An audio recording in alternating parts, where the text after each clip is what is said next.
Bonjour YouTube, je suis Sébastien et je me suis trouvé deux lave-linges jetés par des particuliers et donc j'ai choisi de récupérer les moteurs parce que je voulais pouvoir en avoir pour deux projets que je ferai plus tard. Vous les verrez en vidéo bien sûr, mais c'est pas le sujet. Le sujet c'est de tester voir si ils fonctionnent.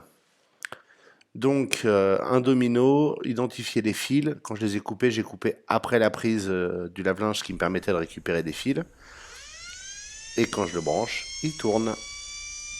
Là, évidemment, il tourne à petite vitesse puisqu'il est alimenté qu'en 12 volts à travers la batterie de voiture que vous voyez derrière. Toujours la batterie de la Smart que je sors de la voiture pour différentes utilisations. C'est quand même bien pratique et ça évite de tester en 220 volts, ce qui limite quand même un petit peu les risques. Je suis toujours plus à l'aise avec du 12 volts qu'avec du 220, mais c'est pas grave. Maintenant que ça fonctionne en 12 volts, je vais le brancher en 220 pour faire le même test.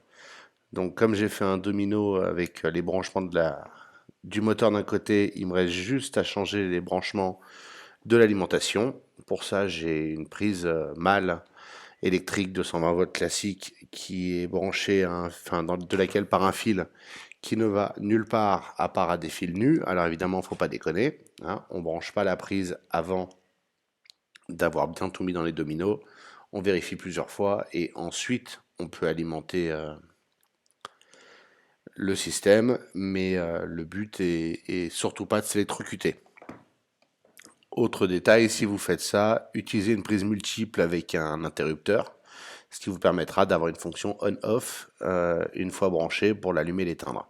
Plus facile que de brancher et débrancher la prise. Ça vous permet de vous concentrer sur ce qui se passe et non pas de regarder autre chose.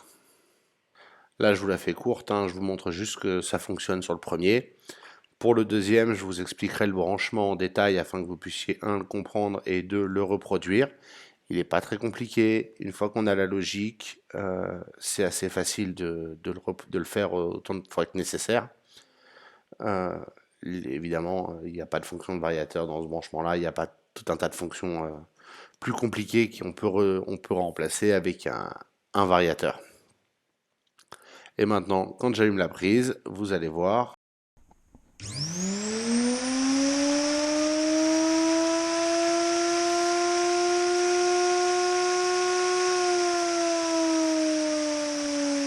Comme vous avez pu l'entendre, c'est beaucoup plus furieux tout de suite comme rotation du moteur. Évidemment, c'est en 220 volts plutôt qu'en 12 volts. Hein. C'est pas choquant. Et il met une éternité à ralentir. Vous reconnaîtrez le bruit de votre machine à laver le linge quand elle a fini son essorage, puisque c'est a priori le mode dans lequel on tourne. Là, c'est essorage à donf. Hein. Il n'y a pas de miracle. Ce moteur-là est donné pour 14 000 tours minute. Je ne sais pas s'il les a atteints, mais enfin, je veux bien le croire.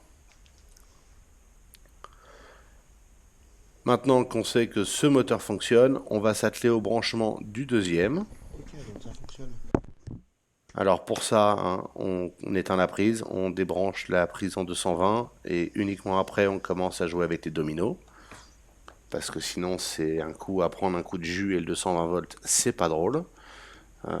Il y a encore un certain nombre d'électriciens qui se tuent, blessent avec. Hein. Perso, c'est pas ma passion, donc je vais éviter autant que possible. Ne m'en veuillez pas et je vous recommande vraiment de faire pareil. Donc là, j'ai enlevé le domino du moteur.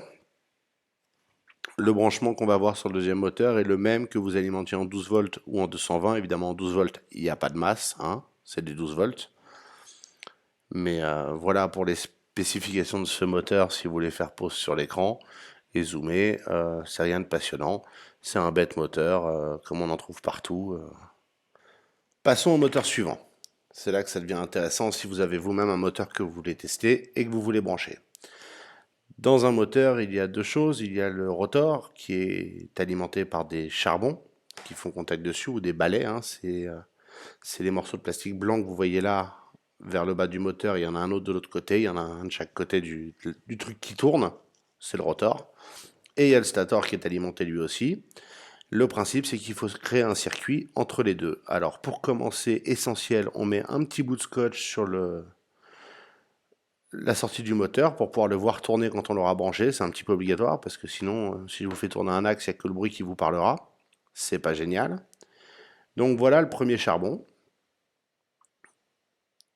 Et De l'autre côté, on va trouver les fils de la même couleur qui sortent. Alors, vous excuserez la lumière qui éblouit un petit peu la caméra, mais globalement, on a deux fils qui vont à une espèce de capteur qui est en bout d'axe. Ceux-là, on peut les ignorer. C'est un capteur de vitesse, pas essentiel pour nous. Ça pourra servir dans un branchement plus complexe, mais pas dans mon cas. Si vous regardez la prise, il faut identifier. Moi, je garde toujours les deux prises si je peux, puisque ça me permet d'avoir un truc que je peux brancher, débrancher.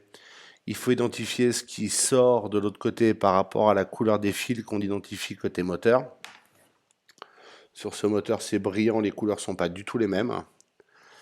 Mais donc le principe, c'est qu'il y a deux fils qui vont au charbon ou au balai, hein, c'est au choix, et deux fils qui sont généralement à côté dans la prise, peut-être trois parfois s'il y a deux vitesses, mais c'est pas essentiel, qui vont au stator, donc à l'emballage du moteur. Ce que vous voulez faire, c'est trouver la continuité ou la résistance entre deux similaires qui vont ensemble. Donc il faut identifier les deux des charbons et les deux ou trois, mais les deux du moteur. Là, vous pouvez voir qu'il y a trois fils qui vont en fait côté moteur, mais il n'y en a que deux dans la prise. Donc je vais utiliser que les deux de la prise et non pas les trois théoriques s'il y avait deux vitesses. Je ne sais pas comment cette machine régulait sa vitesse. C'est pas mon problème à ce stade. Et ce qu'on va faire, c'est il faut que l'électricité fasse un circuit. Il faut que la boucle soit complète en fait. Donc en prenant un des fils d'un des balais, vous allez avoir, si vous faites ça sur 12 volts, plus moins, si vous faites ça en 220, phase neutre, hein, mais on va se baser sur le plus moins, c'est le plus facile. Donc sur l'entrée d'un des charbons, vous avez le plus. Le deuxième charbon, vous allez le relier à l'un des fils du stator. Et le deuxième fil du stator, vous allez le brancher au moins. De cette manière, vous avez un circuit complété, une boucle si vous voulez. Alors vous voyez, je dénude les fils. Il faut bien relier un des charbons au stator, un des charbons à l'alimentation électrique et l'autre fil du stator à l'alimentation électrique. Le but est vraiment d'avoir un circuit et entre les deux, vous en avez un de chaque qui est relié ensemble. Quand vous avez identifié les bonnes couleurs, donc je suis en train de dénuder les fils qui partaient vers l'intérieur de la machine, non pas ceux côté moteur, comme ça encore une fois je garde la prise. A priori, tous ces fils sont côte à côte sur la prise moteur, c'est le bon sens. Les deux du stator suivis par les deux ou trois des charbons suivis par les deux ou trois du stator. Donc c'est une indication. Et donc vous pouvez voir que ce que j'ai fait là, ignorer la lumière et mes doigts si possible, mais j'ai relié deux fils ensemble que je vais serrer dans le domino, mais branchés à rien de l'autre côté en fait. C'est juste pour qu'ils fassent bien contact entre eux et qu'ils se barrent pas et qu'ils traînent pas n'importe où. Je vais éviter les faux contacts. Je vais brancher l'un stator ou charbon sur la phase et l'autre sur le neutre ou l'inverse, hein, c'est au choix, vous faites ce que vous voulez. Ça n'a pas vraiment d'importance pour l'instant. Là, le principe, c'est d'arriver à tout brancher. Il y a aussi la terre qui sort du moteur. Vous pouvez voir que là, j'ai brillamment oublié de la brancher. Je ne vous le recommande pas. C'est le vert et jaune. Vous le voyez là, sous mon doigt. Je l'ai branché de l'autre côté dans le domino depuis l'alimentation. J'ai oublié de le brancher là pour la vidéo. C'est le problème quand on fait des vidéos, c'est qu'on ne se concentre pas toujours. Mais donc, j'ai 4 fils utiles, plus la terre. Un de chaque charbon et deux du stator. Et donc je fais mon circuit charbon, alimentation, charbon, stator, charbon vers stator et stator vers alimentation. Je rebranche ensuite la prise, ne pas oublier. Et si j'alimente, avec mon bouton de commande, ça tourne.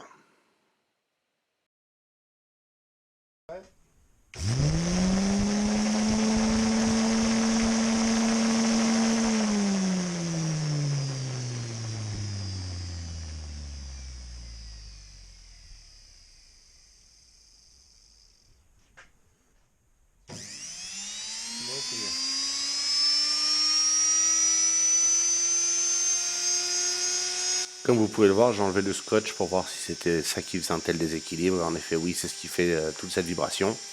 Vous noterez aussi que je fixe les moteurs à l'établi avec un serre-joint pour éviter qu'ils se baladent. Hein. J'ai pas envie d'essayer de le rattraper s'il se promène sur l'établi. Je préfère largement le fixer. Et donc, une dernière fois pour les branchements, vous voulez l'un des fils qui va vers un charbon, vous le branchez à l'entrée de l'alimentation, vous reliez un charbon et un du stator ensemble, et le deuxième du stator, vous le branchez à l'alimentation. Rien de compliqué. Dernier point, les charbons ont un sens de rotation, vous voyez ça à leur usure. Si le moteur tourne dans le mauvais sens, c'est l'utilité du scotch. Prenez les deux fils des charbons, donc celui qui est branché à l'alimentation et celui qui est branché au stator, et inversez-les. Vous branchez celui qui était au stator à l'alimentation et celui qui est à l'alimentation au stator, et ça inversera le sens de rotation du moteur. Ne faites pas ça sur le charbon et le stator, sinon vous revenez au point de départ. Merci d'avoir suivi cette vidéo, j'espère qu'elle vous aura été utile et vous aura intéressé. N'oubliez pas de vous abonner et de la liker pour me le dire et pour la partager. Et si vous avez des questions ou des remarques, les commentaires sont là pour ça.